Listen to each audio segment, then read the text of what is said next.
Good morning to all.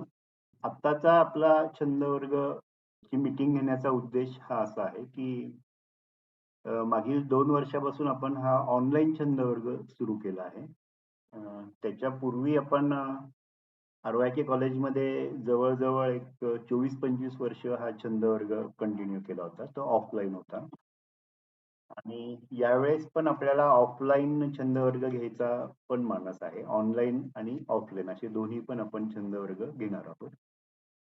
कारण बऱ्याच वेळेस पालकांनी आम्हाला सांगितलं होतं, की आपल्याला ऑफलाईनही छंद वर्ग जर का घेता आला, तर तसं तुम्ही कंडक्ट करा. तर आपल्याला आरवाकी कॉलेजमध्ये प्रिन्सिपल सरांनी आपल्याला सेमिनार हॉल अलाऊ केलेला आहे. तर तिथे आपण एक छोटा गट आणि मोठा गट असे दोन्ही ह्याच्यात आपण ऑफलाईन पण घेणार आहोत आणि ऑनलाईन. पर्टिक्युलरली ही मीटिंग आपण आता ऑनलाईन करता घेणार आहोत. कारण ऑनलाईनचं प्रिपरेशन आपल्याला करायचं आहे. तर आज बरेचसे रिसोर्स पर्सन्स पण अवेलेबल आहेत, की ज्यांनी मागच्या वर्षी आपल्याला हा ऑनलाईन छंद वर्ग घेण्यात मदत केली होती. तर मागच्या वर्षी काही रिसोर्स पर्सन जे होते त्यांची मी नावं सांगतो आणि त्यांना आता आपण इन्व्हाइट केलेलं आहे. आचार्य सर, त्याच्याबरोबर म्हणजे हे लाईफ सायन्सचे आहेत. रत्न पारखी मॅडम केमिस्ट्रीचे आहेत. ते आरवाके कॉलेजमध्येच आहेत. त्याच्यानंतर doctor Jayant Joshi sir, BARC मुंबई. नंतर सुजाता बाबर मॅडम, खगोल मंडळ. नंतर डॉक्टर हर्षदा बाबरीकर, NKCL पुणे. डॉक्टर निकम सर, हे पण आरवाके कॉलेजमधून रिटायर झालेले आहेत.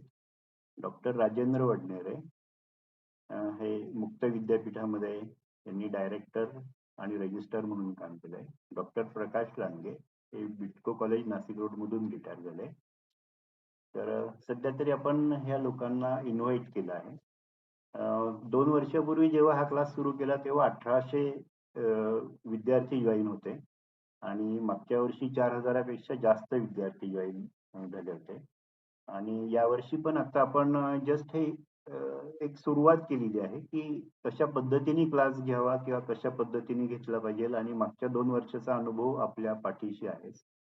तर साधारण हा क्लास 3 मे पासून आपण सुरू करणार आहोत. 3 मे ते 31 मे याच्यामध्ये शनिवार आणि रविवार, 5 रविवार आणि 4 शनिवार असे आपल्याला 9 दिवस मिळत आहेत. हा क्लास संध्याकाळी साधारण 7 ते 8 1 तासाचा असेल. मागच्या वेळेस आम्ही साधारण 1.5 तासाचा घेतला होता आणि 2 रिसोर्स पर्सन, परंतु तो ऑनलाईन असल्यामुळे थोडासा हेक्टिक होतो. त्यामुळे यावेळेस सुटसुटीत म्हणजे 1 तासाचा क्लास असणार आहे. त्याच्यामध्ये 45 मिनिटं लेक्चर घेतलं जाईल. लेक्चरमध्ये पर्टिक्युलरली छोटे-छोटे ऍक्टिव्हिटी करून दाखवल्या जातील, की ज्या तुमच्या घरच्या साहित्यामधून इझिली तुम्ही सर्व करू शकाल.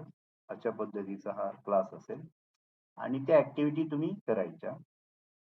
मागच्या वेळेस आम्ही सर्वांना सर्टिफिकेट दिलं होतं, परंतु यावेळेस एक छोटासा क्रायटेरिया ठेवणार आहोत, की एखादा व्हिडिओ करून, एकच व्हिडिओ करून, व्यवस्थित व्हिडिओ करून विद्यार्थ्यांनी जर का तो आम्हाला पाठवला आणि तो जर का आम्ही सांगितलेल्या क्रायटेरियामध्ये असेल आणि आमच्या तज्ञ लोकांनी जर सिलेक्ट केला, तर त्याला सर्टिफिकेट मिळेल. हा क्लास आपण पुणा युनिव्हर्सिटी, ग्रोईंग डॉट आणि सायन्स फोरम यांच्यातर्फे घेत आहोत. म्हणजे सर्टिफिकेट मिळताना हे तिन्हीही नावं आणि लोगो असलेलं सर्टिफिकेट मिळेल. आणि मग त्या अनुषंगाने या क्लासची डेप्थ पण बऱ्यापैकी असेल आणि छंद वर्ग म्हणून असेल. म्हणजे अभ्यासच करायचा असं नाही, परंतु तुम्ही जी काही ऍक्टिव्हिटी कराल ती मनापासून करायची आहे, त्याचं रेकॉर्डिंग करायचं आहे आणि त्याच्यात इनोव्हेशन काय आहे याला आपण सर्वात महत्व देणार आहोत. अर्थात ते त्या वेळेस जे तज्ञ मार्गदर्शक क्लास घेतील किंवा सेशन घेतील त्यावेळेस ते सांगतीलच. तर अशा पद्धतीने आपल्याला हे टोटल मे महिन्यामध्ये आपल्याला हा क्लास घ्यायचा आहे आणि क्लास संपल्यानंतर जूनमध्ये विद्यार्थ्यांनी जूनच्या फर्स्ट वीकमध्ये विद्यार्थ्यांनी ते व्हिडिओ आपल्याला पाठवायचे आहेत आणि बेस्ट व्हिडिओला आपल्याला सर्टिफिकेट दिलं जाईल आणि काही बेस्ट व्हिडिओजला आपण बक्षिसं पण देणार आहोत. तर ते आपल्याला त्या प्रमाणे नंतर डिक्लेअर केलं जाईल. तर अशा पद्धतीचा हा क्लास असेल. तर मी लांडगे सरांना आता विनंती करतो की त्यांनी ऑनलाईन हॉबी क्लास आणि त्याचबरोबर आपण यावेळेस ऑफलाईन पण घेणार आहोत, तर याचं थोडंसं मार्गदर्शन करावं. लांडगे सर. डॉक्टर जोशी सरांनी सांगितलंच आहे की आपण 2 वर्षापासून हा छंद वर्ग घेत आहोत आणि या छंद वर्गाला ऑनलाईन छंद वर्गाला सुद्धा खूप चांगल्यापैकी रिस्पॉन्स मिळत आहे आणि आपण जो छंद वर्ग घेत आहोत त्याच्यामध्ये महत्त्वाचा जो भाग आहे तो आहे ॲक्टिव्हिटी बेस्ड लर्निंग.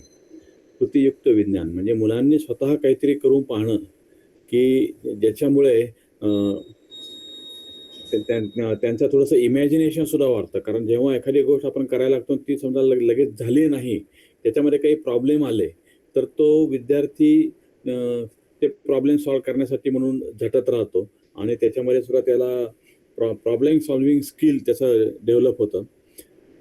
आणि त्याच्यामुळं आम्ही भर जो देतो आहोत, तो ॲक्टिव्हिटी बेस्ड लर्निंगवरती देत आहोत. अर्थात स्कूलमध्ये जे टेक्स्टबुकचं सिलेबस टीचिंग होतं ते सुद्धा महत्त्वाचं आहे आणि त्याला सपोर्टिव्ह ॲक्टिव्हिटी बेस्ड लर्निंग असायला पाहिजे आणि ॲक्टिव्हिटी बेस्ड लर्निंगमध्ये नुसती कृती करून पाहिली म्हणजे झालं असं नाही.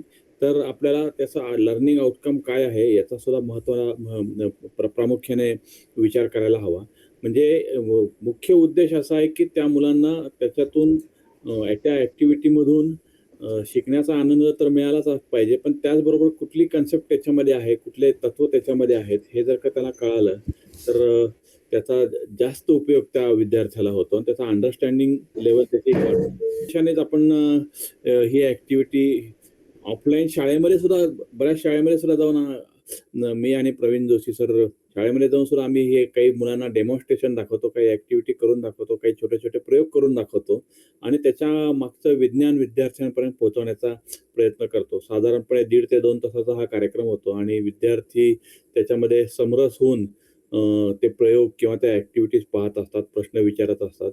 त्याच्यामुळं activity based learning is just one of the learning methods असं आपण म्हणूयात आणि जे मुलं शिकत आहेत त्याच्यासाठी ते फक्त सपोर्टिव्ह असणार आहे. या दृष्टीने आपण जास्तीत जास्त मुलांपर्यंत आपली जी कन्सेप्ट आहे ॲक्टिव्हिटी बेस्ड लर्निंग ही अर्थात पूर्वीपासूनचीच आहे. आपली कन्सेप्ट आहे असं मी म्हणू शकत नाही. कारण टेक्स्टबुकमध्ये सुद्धा त्याने ॲक्टिव्हिटीज काय करायच्या काय नाही हे दिलेलं आहे. पण मुलांना आणखीन जर का काही वेगळ्या पद्धतीने किंवा एखाद्या टीचरला एखादी कन्सेप्ट समजावून सांगण्यासाठी काही वेगळी ॲक्टिव्हिटी तर करून दाखवत असेल, तर या ॲक्टिव्हिटी सुद्धा त्या विद्यार्थ्यांपर्यंत पोहोचाव्यात. या दृष्टीने जास्तीत जास्त विद्यार्थ्यांपर्यंत पोहोचायचं असतील तर आपल्याला ऑनलाईन छंद वर्ग घेणं भाग आहे आणि म्हणून आपण हा ऑनलाईन छंद वर्ग घेत आहोत. यावर्षी ऑफलाईन छंद वर्ग घेण्याचा सुद्धा मानस आहे. साधारणपणे 4 ते 5 दिवस माध्यमिक जे स्टुडंट्स आहेत 7वी, 8वी, 9वी, 10वीचे त्यांच्यासाठीचा एक वेगळा वर्ग आणि 4थी, 5वीच्या मुलांसाठी एक वेगळा वर्ग असे 2 वर्ग ऑफलाईन पद्धतीने आर्वाके कॉलेजमध्ये घेण्याचा मानस आहे. त्या दृष्टीने आर्वाके कॉलेजनी परवानगी दिलेली आहे आणि आता त्याचं सुद्धा प्लॅनिंग चालू आहे आणि या ऑफलाईन वर्गामध्ये सुद्धा जे आपले रिसोर्स पर्सन्स आहेत त्यांची मदत आम्हाला निश्चित लागणार आहे आणि अर्थातच आपले महत्त्वाचे जे नाशिकमधले जे रिसोर्स पर्सन आहे उदाहरणार्थ आचार्य सर किंवा रत्न पारखी मॅडम यांना तर सगळं माहीतच आहे आणि त्यांचे सुद्धा खूप सेशन्स चांगले होतात. मुलांना खुर्चीवरती खेळवून ठेवण्याची क्षमता त्यांच्यामध्ये आहे. त्याच्यामुळे 2-2, 3-3 तास जरी झाले तरी मुलं जागचे हालत नाहीत. इंटरॅक्टिव्ह सेशन ऑफलाईनमध्ये जरा जास्त चांगल्या पद्धतीने होतात. म्हणून यावेळेस आम्ही ऑफलाईन वर्ग सुद्धा सुरू केलेले आहेत. यात काही 2 गोष्टी मला सांगायच्या होत्या. या मी सांगितल्या. प्रवीण. धन्यवाद प्रकाश. तर साधारण आता आपण हे जी आता मीटिंग घेतलेली आहे यामध्ये आपण एक आठवडाभर शिक्षकांच्या पण काही आयडिया ज्या असतील त्या पण आपण याच्यात इन्कॉर्पोरेट करण्याचा प्रयत्न करणार आहोत. म्हणजे पूर्ण आपण एक आठवडा देऊन पुढच्या आठवड्यात आपण याचं टोटल टाइम टेबल पण तयार करणार आहोत. तर त्याच्यामध्ये आपण सर्व ग्रुपवर टाकून, कारण आपला जसा ग्रुप स्टुडंट्सचा पण भरपूर मोठा ग्रुप आहे, टीचर्सचा पण आहे आणि एक्सपर्ट्सचा पण आहे. साधारण एक 5-1 हजार जणांचा मिळून असा आहे. असे एक 4-5 ग्रुप आपण व्हॉट्सॲपचे बनवलेले आहेत. तर यामध्ये आपण पर्टिक्युलरली एक्सपर्ट आणि टीचर्सच्या आयडियाज याच्यामध्ये आपण घेणार आहोत आणि या ऑनलाईन आणि त्याचबरोबर ऑफलाईन याच्यामध्ये आपण ह्या कशा इनकॉर्पोरेट करता येईल याचाही आपण विचार करणार आहोत. तर याच्याकरता आपण 1 आठवडा देणार आहोत. तर मीनवाईल मला आचार्य सर जॉईन झाले असतील तर त्यांनी थोडंसं मार्गदर्शन करा. नमस्कार. मला असं वाटतं की खूपच सुंदर सगळ्या गोष्टी चालू आहेत आणि हे जे आपण म्हणतो आहे हे शाळांमध्ये जरी होत असेल तरी सुद्धा मला वाटतं तिथे शाळांमध्ये पुरेसा वेळ मिळत नाही आणि विद्यार्थ्यांना जर खूप काही वेगळं करून बघायचं असेल तर शाळा त्यासाठी मला असं वाटतं की सर्व प्रकारे परमिशन देत नाहीत म्हणण्यापेक्षा त्यांची तेवढी पुन्हा एकदा तिथे वेळेचा आणि इतर गोष्टींचा प्रश्न येतो. तर आपण हे करतो ते खूपच उपयुक्त आहे. ऑनलाईनची गोष्ट वेगळी आणि ऑफलाईनची गोष्ट वेगळी. माझा थोडा कल ऑफलाईनकडे आहे. याचं कारण समोर जेव्हा विद्यार्थी असतात आणि त्यांना काही बघायचं असतं किंवा करून बघायचं असतं त्यावेळेला मला वाटतं की गोष्ट थोडीशी वेगळी होते. तर मला वाटतं दोन्ही महत्वाचं आहे हे मी समजू शकतो आणि दोन्हीसाठी आपण खूप चांगला प्रयत्न करू. एवढंच सांगतो मी. धन्यवाद सर. तर या दृष्टीने दोन्ही अर्थात दोन्ही याला मर्यादा आहेत. कारण ऑफलाईन मध्ये आपण जास्तीत जास्त 100 विद्यार्थी समजा किंवा त्याप्रमाणे किंवा जेवढे जास्त विद्यार्थी ऍड होतील तेवढं मग अजून मागच्यांना दिसणार नाही वगैरे. पण ऑफलाईन कमीत कमी विद्यार्थ्यांबरोबर ऑफलाईन घेणं तर कधी पण बेस्ट आहे. कारण त्याच पद्धतीने आतापर्यंत आपण शिकवत आलेलो आहोत. परंतु त्याचबरोबर नवीन टेक्नॉलॉजीनी आपल्याला ऑनलाईन बरोबर सगळ्या विद्यार्थ्यांपर्यंत पोहोचता येतं, खेड्यापाड्यात पोहोचता येतं. संपूर्ण महाराष्ट्रात आज आपण जाऊ शकतो वगैरे. आणि ऑफलाईन एकदा क्लास झाला की आपले मागचे पण 2 सेशन 2 वर्ष झालेले ते सगळ्यांचे लेक्चर्स आपण आता लिफलेट मध्ये लिंक दिलेली आहे आणि ज्या विद्यार्थ्याला पाहिजे तेव्हा ती लिंक तो ओपन करू शकतो वगैरे. हे दोन्ही फायदे तोटे तर आहेतच. तर या दृष्टीने म्हणजे पुढे आपण याच्यात जास्तीत जास्त काय चांगलं आपण ऍड करू शकतो. मीनवाईल कोणाला आणखी काही सजेशन्स करायचे असतील तर ते अवश्य करावे. सर कनेक्ट होतीलच. रत्नबारकी मॅडम, सुजाता मॅडम. मलाही वाटतं की हे आपण ऑफलाईन आणि ऑनलाईन असं दोन्ही पद्धतीने करावं. दोन्हीचे फायदे तोटे सगळ्यांना माहितीच आहेत आणि विशेषतः म्हणजे मला मागच्या वेळेचा याचा फीडबॅक थोडा मिळाला तर म्हणजे मे बी तुम्ही नंतर व्हॉट्सअपवर पाठवलं तरी चालेल. पण खगोल मंडळ म्हणून मला दोन्ही याच्यात इंटरेस्ट आहे. म्हणजे ऑफलाईन पण येऊ शकते आणि ऑनलाईन पण येऊ शकते. ऑफलाईन मध्ये आपण मागे असं बोललो होतो मागच्या वर्षी की काही मुलांसाठी आपण एक मिनिमम फी ठेवून 3-1 तासाचं आकाशदर्शन करूया म्हणून. तर ऑफलाईन असेल तर मला ते आवडेल. म्हणजे ते करता येईल आपल्याला आणि लेक्चर किंवा अशी नुसती माहिती किंवा काही करून दाखवायचं असेल तर तेही आवडेल. तर म्हणजे माझा सहभाग राहीलच किंवा माझा म्हणण्यापेक्षा खगोल मंडळाचा. आता मे महिन्याच्या पहिल्या आठवड्यात जो आपण वर्कशॉप घेत आहोत त्याच्यामध्ये आपल्याला क्लास आरवाके कॉलेजमध्ये जागा मिळालेली आहे. तर मॅडम तुम्ही समजा काही डेमॉन्स्ट्रेशन तुम्हाला त्या ठिकाणी देता आले वर्गामध्ये तर ते देखील केलं तरी चालू शकेल आणि आपण बाहेर जो आपण कार्यक्रम घेतो स्टार वॉचिंगचा, स्काय वॉचिंगचा, तर तो कसा जमेल आपण ते सुद्धा त्याच्यावरती विचार करू. हो, करूया. जवळपास कुणाची जागा असेल किंवा जास्त मुलांनी कमी मुलांनी रजिस्टर केलं तर आपल्याला एकत्र त्यांना नेणं पण थोडं शक्य आहे. 2-3 गाड्या जरी पालकांच्या आल्या किंवा कसंही. पण जवळपास आपण एखादी अंधारी म्हणजे जिथे प्रकाश नाहीये, प्रदूषण कमी आहे तिथे आपण जाऊ शकतो. आणि दोन्ही चालेल. म्हणजे काही डेमॉन्स्ट्रेशन असेल तर मी पण थोडा विचार करून ठेवते की काय म्हणजे यावेळेस ठेवायचंच आहे ऑफलाईन सेशन आरवाके कॉलेजमध्ये. हो, तुम्ही अवश्य विचार करून ठेवा. हो, तसा हा विषय ऍस्ट्रॉनॉमी सुद्धा विद्यार्थ्यांच्या दृष्टीने खूप इंटरेस्टिंग विषय असतो. हो, खूप असतो आणि या वयात विशेषतः आजकाल एक्सपोजर पण खूप आहे. पण त्याच्यातूनही प्रॉपर त्यांना मार्गदर्शन देणं हे पण आपली हे आहेच आहे. म्हणजे आवश्यकता आहे. आणि त्याच्याबद्दल बरेच मुलांच्या मनामध्ये खूपच मोठं ते ग्लॅमरसच झालंय आता फील्ड. तर तेही आपल्याला त्याच्याबद्दलही थोडं डिमिस्टिफिकेशन करता येईल. मला वाटतं की सुजाता मॅडमने आता सांगितलं त्यातलाच पुढचा असा मुद्दा आहे की जर ऑफलाईनचा वर्ग सुरू होऊ शकला आणि तो होईलच, तर त्यातलं थोडंसं कसं असतं की प्रत्येक विद्यार्थ्याचा इंटरेस्ट थोडा वेगळा असू शकतो. त्याच्यात आपल्याला सबग्रुप करता येतील एखाद्या दिवसासाठी किंवा 2 दिवसासाठी आणि मग ते कन्सर्न ऍक्टिव्हिटी त्या मुलांपुरती ती मर्यादित ठेवता येऊ शकते. कारण पुष्कळांना सगळ्या ठिकाणी सगळं जसं आता आपल्याला आकाश दर्शनाला सगळे येऊ शकत नाहीत किंवा अनेक अडचणी येतील, पण त्यातला जो स्पेसिफिक इंटरेस्टेड ग्रुप असेल तो येऊ शकतो. असं थोडंसं मला असं वाटतं की सगळ्यांसाठी 2-3 दिवस समजा आणि एखाद 2 दिवस हे ज्यांना विशेष इंटरेस्ट आहे एखाद्या क्षेत्राचा त्यांच्यासाठी असं काही ऍक्टिव्हिटी होऊ शकते. हो. बरोबर आहे सर. हे असं म्हणजे सब्जेक्ट वाईज थोडंसं टॉपिक वाईज मुलं सेग्रिगेट केले तर जास्त चांगलं पडेल. हो. हं. आणि शेड्यूल कसं असेल साधारण मेच्या पहिल्या आठवड्यात? मेच्या पहिल्या आठवड्यात साधारण 3 मे ते 7 मे मोठ्या ग्रुप करता आपण घेतो आहोत.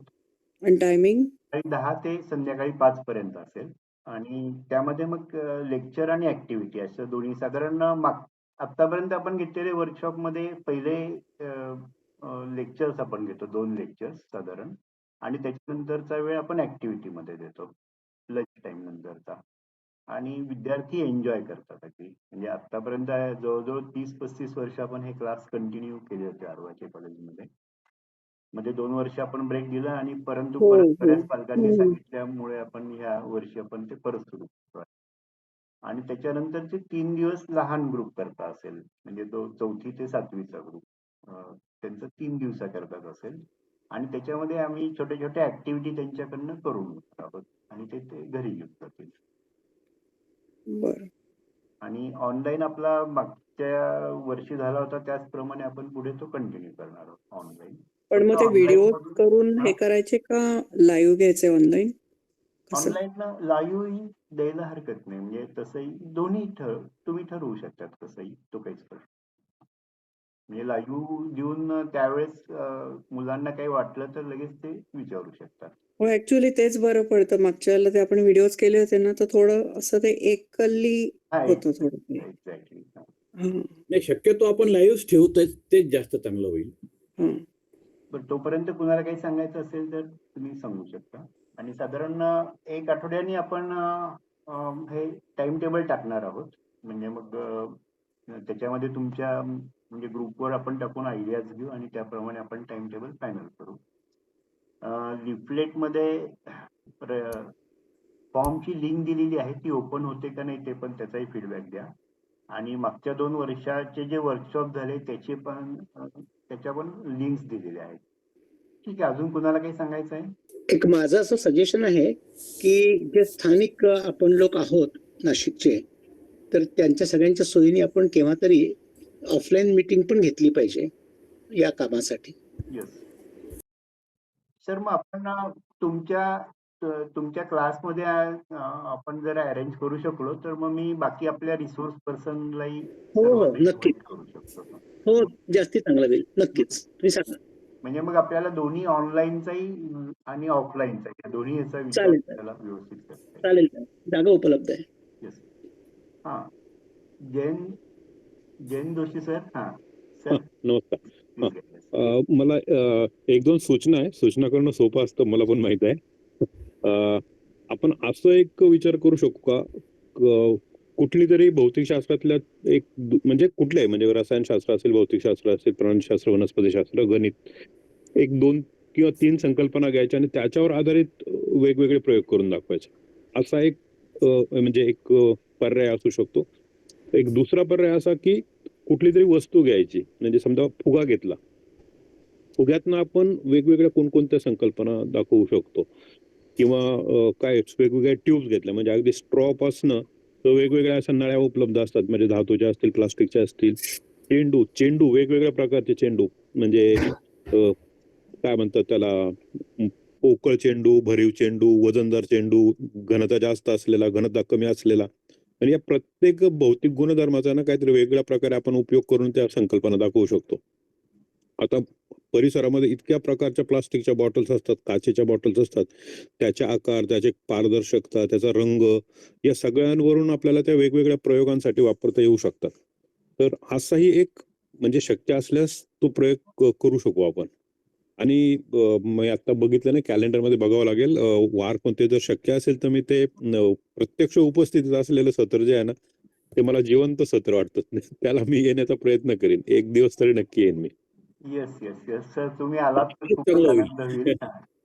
सरांची ओळख म्हणजे सर मुंबईला BIRC मध्ये असतात. मागील 2 वर्षे ऑनलाईन वर्कशॉप मध्ये अतिशय बेस्ट त्यांनी ऍक्टिव्हिटीज दाखवल्या.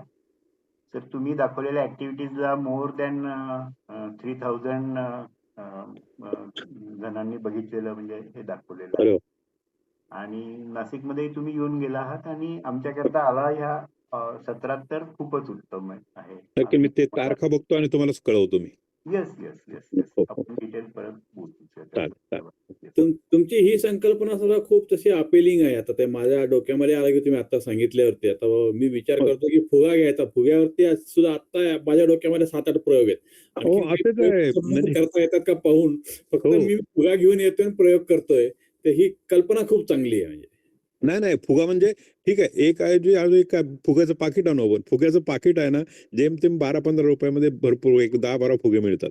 आणि हां. त्याच्यातनं आपण वेगवेगळे प्रयोग म्हणजे त्याच्यातनं स्टॅटिक इलेक्ट्रिसिटीचं करता येतो, त्याच्यातून प्रेशरचा करता येतो, त्याच्यात असे भरपूर प्रयोग आहेत फुग्यापासनं.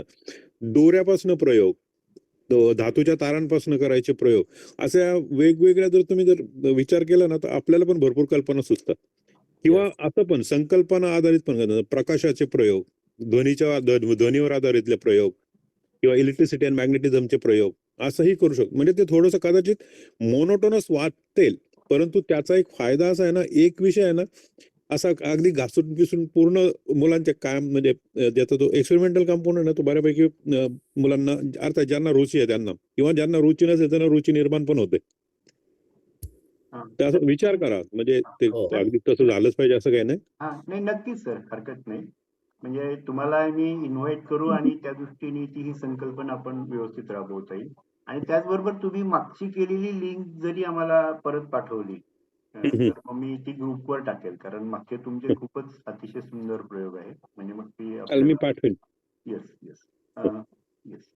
बरं अजून कुणाला काही संकल्पना मांडायची आहे, काही सांगायचं आहे? सर मी बोललं तर चालेल? हा येस येस शुअर. आता जे सरांनी सांगितलं की आपण एक ऑब्जेक्ट घ्यायचा आणि त्याच्याशी रिलेटेड आपण त्यांना काही एक्सपेरिमेंट किंवा आयडियाज द्यायच्या. तर अजून एक आहे की हे जेव्हा सेशन स्टार्ट होईल तर तेव्हा आपण अनाउन्स करायचं की थ्रू आउट हे सेशन तुम्ही जे काही शिकाल त्याच्या बेसिसवर सगळ्यात शेवटच्या दिवशी तुम्ही एक एक्सपेरिमेंट तुमचा सगळ्यांसमोर दाखवायचा आणि जो सगळ्यात चांगला एक्सपेरिमेंट करेल तर त्याला आपण छोटंसं काहीतरी देऊ शकतो. तर ही एक त्यांना चॅलेंज पण होईल आणि त्यांना एक काय म्हणता येईल की त्यांना पण एक स्पार्क मिळेल की हा आपण पण करूयात असं. स्वतःचं डोकं लावूयात आणि काहीतरी करूयात. नक्कीच. आतापर्यंतचे आपण हॉबी क्लासमध्ये असं झालं होतं, Sunday to Sunday hobby class असायचे. पहिल्या दिवशी पालकांना बोलून आपण डेमो द्यायचो आणि शेवटच्या दिवशी परत पालकांना बोलून सगळे विद्यार्थी स्वतः डेमो द्यायचे त्यांचे वेगवेगळे प्रयोग करून.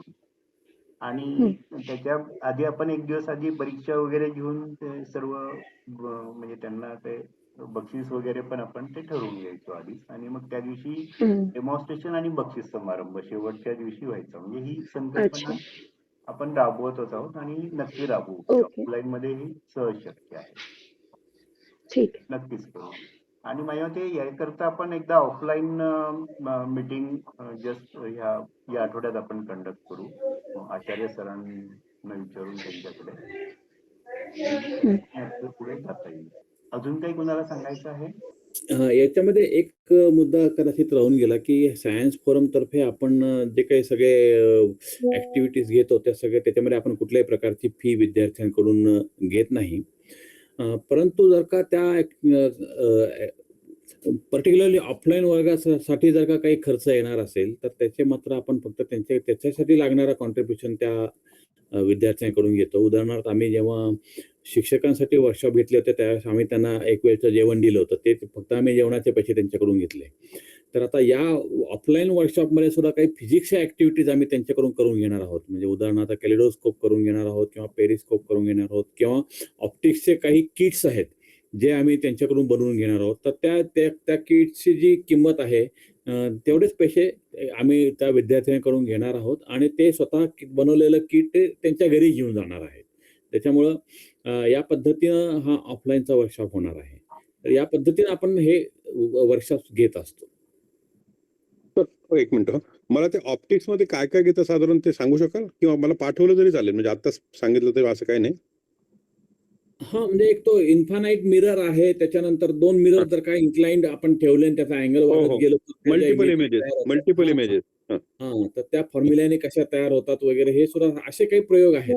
आणि जर का शक्य झालं तर काही कॉन्व्हेक्स लेन्स, कॉन्केव्ह लेन्स वगैरे वरती ते किट आहेत, त्याच्यावरती त्यांना काही प्रयोग दाखवता येऊ शकतात. बर जर काही त्याची लिस्ट असेल तर मला पाठवा. हो ती लिस्ट आहे मला. बर आणि सर तुम्ही जो मुद्दा मांडला ना की काय त्यांच्याकडनं शुल्क घ्यावं की घेऊ नये, मला असं वाटतं म्हणजे शुल्क किमान काहीतरी शुल्क असावं. अगदी मोफत आहे ना त्याच्यातून त्याच्यातलं जे काय म्हणतात ना म्हणजे त्याच्यासाठी आपण काहीतरी किंमत मोजलेली असावी. ते अल्प का असे ना, पण ते काय होतं जर मोफत दिलं ना तर त्याचं काही महत्व राहत नाही. म्हणजे काय मिळालंय असंच. तर म्हणजे प्रत्यक्ष उपस्थितीमध्ये वाल्यांसाठी तुम्ही काहीतरी किमान शुल्क घ्या असं मी सांगेन. इथे मला एक मुद्दा मांडायचा आहे की आता बहुतेक ठिकाणी बहुतेक जण अनावश्यक खर्च पालक अगदी मुक्तपणे करत असतात आणि अशा या आवश्यक शैक्षणिक गोष्टीसाठी सुद्धा अगदी किमान लेवलवर काहीतरी आपल्याला खर्च करायला आवश्यक आहे अशी भावना निर्माण होण्यासाठी सुद्धा आता जोशी सरांनी सांगितलं तसं किंवा आता जो मुद्दा निघतोय की अजिबात शुल्क नको असं नाही, विशेषतः स्पेशल ऍक्टिव्हिटीज जर असतील तर त्यासाठी घ्यायला काहीच हरकत नाही.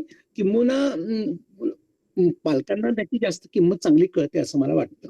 हा नक्कीच, कारण ऑफलाईनला आपण म्हणजे काही नॉमिनल अमाऊंट शुल्क घेऊन त्या म्हणजे totally no profit no loss बेसिसवर हा आपला वर्ग चालतो आणि त्याच्यामध्ये त्यांना मॅक्सिमम सगळ्या गोष्टी कशा मिळतील हे आपण ऑफलाईन वर्गामध्ये आतापर्यंत पाहत आलेलो आहे. आणि ऑफलाईन वर्गाला पण बरीच गर्दी असते दरवर्षी आणि मागच्या 2 वर्षी आपण हा काही घेतला नव्हता, परंतु आता आपण यावर्षी परत तो ऑफलाईन वर्ग घेणार आहोत आणि त्याच्याकरता लवकरच आपण एक ऑफलाईन मीटिंग पण घेऊ. त्याच्यामध्ये ऑनलाईन क्लास आणि ऑफलाईन क्लास याचं दोघांचंही डिस्कशन आपल्याला व्यवस्थित करायचं. याच्यात सगळ्यात महत्वाची गोष्ट म्हणजे आपल्या सायन्स फोरमच्या सगळ्या ऍक्टिव्हिटीमध्ये आपले जे रिसोर्स पर्सन आहे ते पूर्णपणे निशुल्क सेवा देत आहेत खरं तर, आणि त्याच्यामुळे या सगळ्या सायन्स फोरमच्या ऍक्टिव्हिटी पहिल्यापासून चालू आहेत. म्हणजे अनिल छत्रे सरांनी सुरू केलं ते या संकल्पनेतून सुरू केलेलं आहे. आणि आता आपण जर का काही ठिकाणी जर का खर्च करत आहोत तर त्या केसमध्ये आपण विद्यार्थ्यांकडून तसे पैसे घेतच आहोत. म्हणजे माझ्या मते आता काही सूचना नसतील तर आपण थांबूया आणि लवकरच म्हणजे या आठवड्यात आपण आचार्य सरांकडे मीटिंग घेऊया असं एक प्रस्ताव मांडूया. आज वडनेरे सरांना दुसरं काम असल्यामुळे आज जॉईन होऊ शकले नाही, पण ते नंतर आपल्याला जॉईन होईल. फक्त एक छोटा मुद्दा मी परत रिपीट करतो. आता खगोलबंडाचं काम जेव्हा चालू असतं आणि सुजाता मॅडम ते चांगलं समजून सांगू शकतात, त्यावेळेला शुल्क ठेवून लोकांची कुठे काही त्याबद्दल ऑब्जेक्शन नसतं, कारण सगळीकडे थोडा तरी खर्च होणार आहे याची कल्पना लोकांना असते.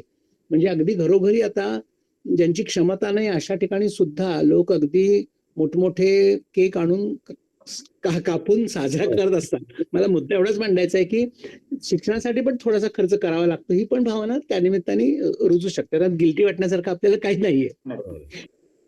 अनिल छत्रे सरांनी घालून दिलेल्या काही डिसिप्लिन्स आहेत, बस एवढाच भाग आहे. हो बरोबर आहे, पण त्यावेळेची गोष्ट वेगळी होती आणि आताचा मी एकंदर सगळीकडे बघतोय तर खर्चाला कोणी मागे पुढे बघतच नाहीयेत. त्याच्यासाठी शिक्षणासाठी पण काही थोडंसं खर्च करावा लागू शकतो, ही भावना खरंच महत्वाची, अगदी किरकोळ. आणि तसं पाहिलं तर आचार्य सर म्हणजे आमच्यापेक्षा आधी जॉईन झालेले आहेत. हो ते थांबूया आता आपण, काही सूचना. धन्यवाद. Okay sir, bye. Verma madam, thank you for joining.